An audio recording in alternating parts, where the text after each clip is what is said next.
Olá amigos, eu sou Ana Cascardo do blog Voz, Teoria e Prática. Estou aqui novamente na Universidade Livre do Meio Ambiente em Curitiba para dar continuidade ao assunto Os Bons Hábitos do Cantor.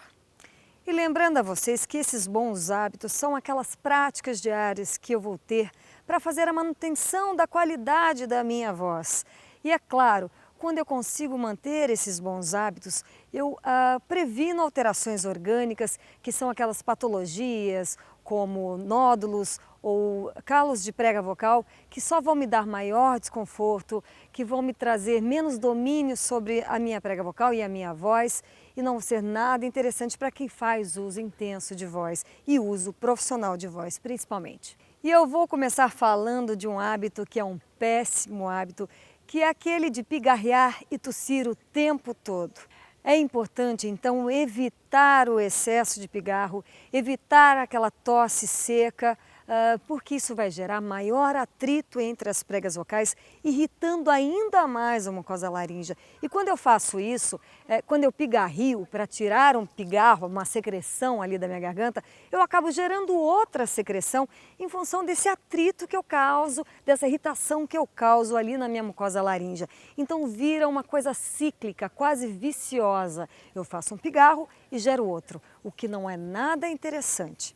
Então, se você observa que você tem um excesso de pigarro na garganta, ou se você tem aquela sensação de tosse o tempo todo, é interessante que você investigue o que está acontecendo, né? Para ver se existe ali uma irritação de mucosa por refluxo gastroesofágico que queima diretamente a preguinha vocal, ou se existe uma rinite alérgica que também vai irritar a mucosa, ou então, se você fuma com muita constância, vai ter maior produção de pigarro sim e vai ter mais sensação de tosse.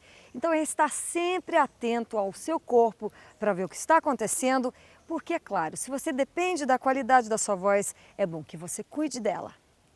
Uma coisa que eu acho importante dizer para vocês é que às vezes, só de eu gerar muita tensão aqui na região do meu pescoço, eu posso sim aumentar o número de secreções ali na minha garganta, por incrível que pareça.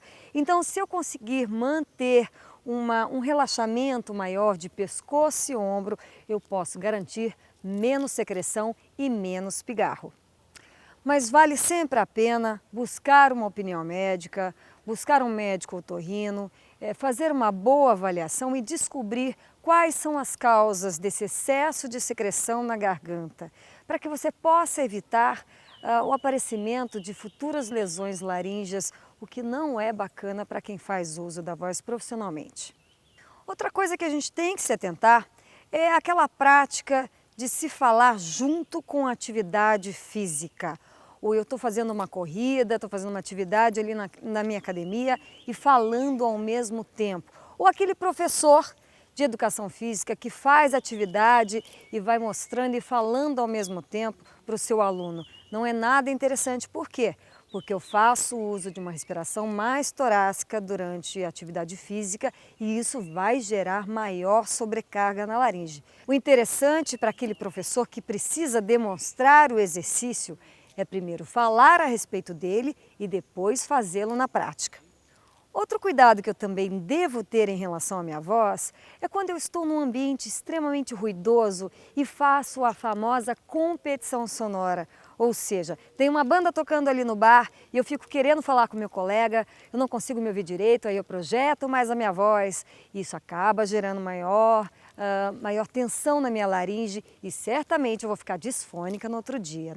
Ou muitas vezes eu estou num ambiente muito ruidoso e preciso fazer uma palestra ou dar uma aula. O ideal é que eu faça uso do microfone, da amplificação da minha voz.